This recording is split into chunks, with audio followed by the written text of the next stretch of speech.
term Let's do yesterday. that. Let's do that again. Let's do that again. I messed it up. Let's do that again. What was that? One of the most successful apps of all time was built during the dot-com crash. What encouragement would you give your 2000 self, and what would you tell yourself to stop doing? So I think some of the greatest the businesses are built when times are hard. And that's because you have to be resilient. Everything is against you. It's hard to raise money. It's difficult to find customers. It's incredibly tough to, get the traction one needs. And I think that spirit is what, builds businesses which last. Unfortunately, we didn't know this back at the time in 2000. We learned it the hard way, having to trudge through all the difficulties and challenges. So that would be the advice I'd give to my old self. I heard this from another speaker, which is, if you're going through hell, keep going.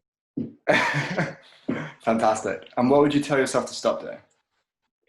I would tell myself to stop at trying to overdo it. And that means we used to work 17 or 18 hours a day trying to make sure that every single aspect was covered.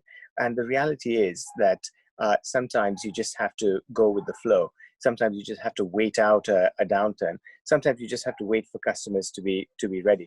And you can only change the universe to a certain extent, but having the judgment to know when to keep going and when to just let it go is a tricky one. Very wise words for your 2000 self. We've got another one for you. Yeah.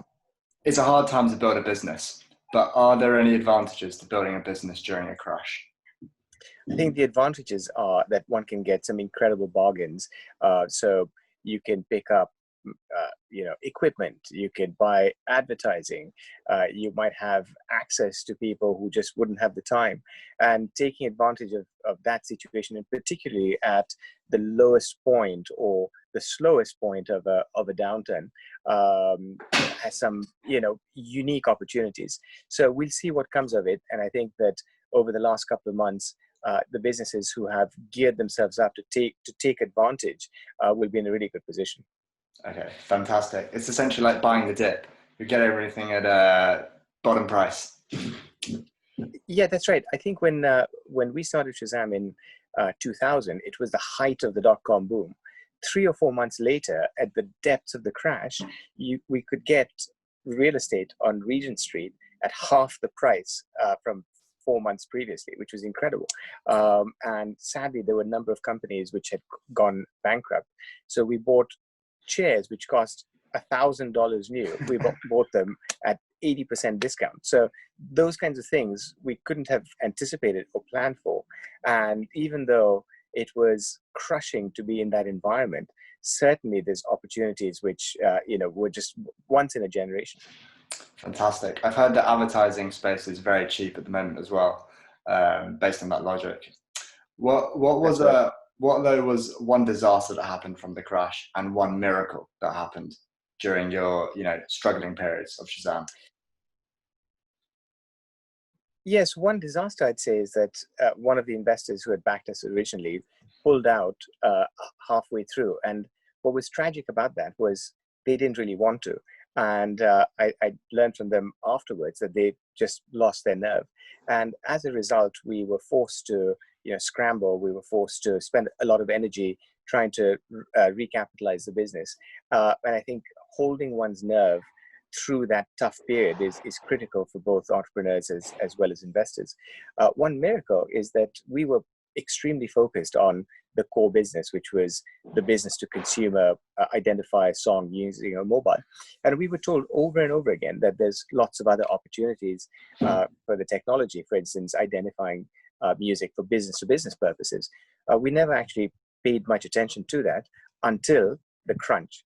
And then we realized that, yes, just to survive, we could build a B2B business, which then effectively saved the company and allowed us to make it for 3 or 4 years until the iPhone launched, and then Shazam became an app.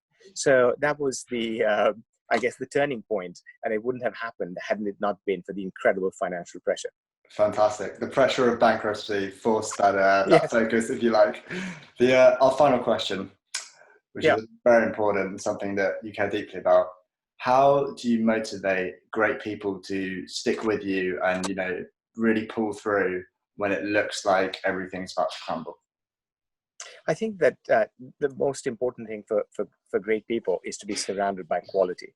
If they feel that they're being led by people who truly believe in looking after the team, if they feel that there's a vision which is being pursued regardless of the challenges, and they feel that they're learning and growing, then that's what great people need to survive. If you find that you've got a management which is, constantly reacting or improvising without like a clear sense of purpose or direction, or not looking after the team, that's when great people leave.